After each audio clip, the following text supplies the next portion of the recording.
ठाणे पोलिसांची कामगिरी, उत्तर प्रदेशातील एमडी ड्रग्जची फॅक्टरी केली उद्ध्वस्त। ठाणे गुन्हे शाखा घटक 1च्या पथकाने उत्तर प्रदेशातील एमडी ड्रग्जची फॅक्टरी उद्ध्वस्त केली आहे। 24 जानेवारी ते 13 फेब्रुवारी या कालावधीत पोलिसांनी अफाताबा मलाडा, जयनाथ यादव उर्फ कांचा, शेर बहादूर सिंग उर्फ अंकित, हुसेन सय्यद या चौघांना नालासोपारा येथून अटक केलं होतं। त्यांच्याकडून पोलिसांनी 14,05,000 एमडी क्रिस्टल पावडर जप्त केली होती। या चौघांविरोधात गुन्हा दाखल करून पोलिसांनी पुढील तपास केला असता त्यांनी हे एमडी ड्रग्ज उत्तर प्रदेश येथून आणलं असल्याची माहिती निष्पन्न झाली। त्यानुसार पोलिसांनी वाराणसी येथील भगवतीपूर गावात प्रदीप प्रजापती याच्या घरातील एमडी ड्रग्ज क्रिस्टल पावडर तयार करण्याचा कारखाना उद्ध्वस्त केला। त्या ठिकाणाहून पोलिसांनी अतुल सिंह व संतोष गुप्ता या दोघांना अटक केली आहे।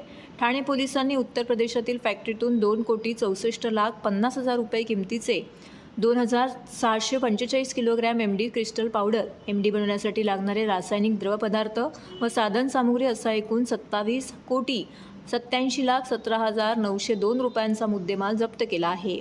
पुढील तपास सुरू असल्याची माहिती गुन्हे शाखेचे अप्पर पोलीस आयुक्त पंजाबराव उगले यांनी दिली आहे। मधील अधिकारी सहाय्यक पोलीस निरीक्षक श्रीमती रुपाली पोळ यांना माहिती मिळाली की कासारवाडी पोलीस स्टेशनच्या हद्दीमध्ये एमडी विक्री करण्यासाठी एक इसम येणार आहे। त्या माहितीवरनं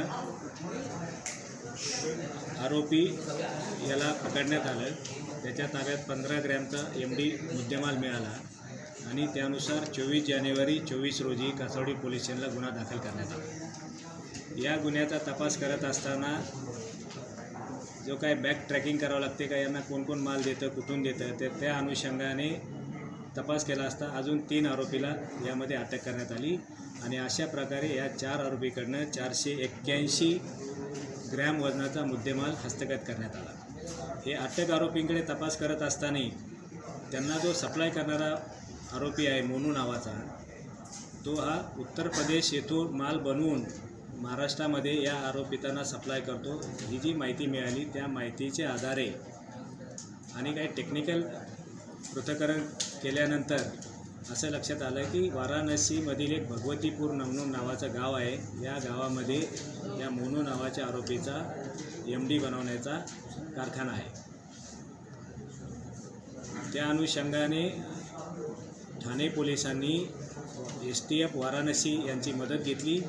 STF वाराणसीशी संपर्कात राहून त्यांच्या माहितीच्या आधारे किंवा त्यांच्याकडनं काही इनपुट घेऊन त्या ठिकाणी जे एमडी बनवणारा कारखाना होता तो साईट इस्टॅब्लिश करण्यात आली आणि वेगवेगळ्या प्रकारे आयडियाज वापरून तपासी अधिकारी व त्यांची टीम यांनी त्या ठिकाणी लोकेशन निश्चित केलं। त्याचबरोबर जे बनवणारे आरोपी आहेत तिथे त्यांची पण माहिती प्राप्त केली। एकदा माहिती कन्फर्म झाल्यानंतर त्या ठिकाणी STF वाराणसीच्या मदतीने श्रीमती रुपाली पोळ आणि त्यांच्या टीमने तसेच युनिटचे जे प्रमुख आहेत दिलीप पाटील या सर्वांनी त्या ठिकाणी खात्री केल्यानंतर रेड करण्यात आलेली आहे।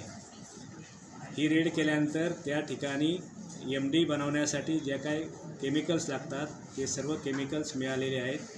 त्याचबरोबर साधनसामुग्रीमध्ये हॉट एअर ओव्हन किंवा जार, नंतर ते बर्निंग हिटिंग इक्विपमेंट अशा प्रकारे गोष्टी त्या ठिकाणी मिळालेल्या आहेत। त्याचबरोबर आरोपीची एक गाडीसुद्धा मिळालेली आहे आणि त्या गाडीमध्ये काही मुद्देमाल मिळालेला आहे। यामध्ये विशेषतः असं आहे की एक एमडी बनवण्यापूर्वी ज्या मिक्सिंग करावं लागतं असं मिक्सिंग केलेलं 100 लिटर मटेरियल पण मिळालेलं आहे, तर ज्याची साधारणतः प्रोसेसिंग केल्यानंतर एक 25 किलोग्रॅम आसपास एमडी पावडर तयार होतो। अशा प्रकारे साधारणतः 27,87,17,902 रुपयाचा मुद्देमाल हस्तगत केलेला आहे आणि त्या ठिकाणाहून 2 आरोपितांना अटक करून घेऊन आलेलो आहोत। टू स्टेट याच्यामध्ये ते ऑपरेटिंग कशी करायची, याची नेटवर्क कसे चालायचे, त्याच्या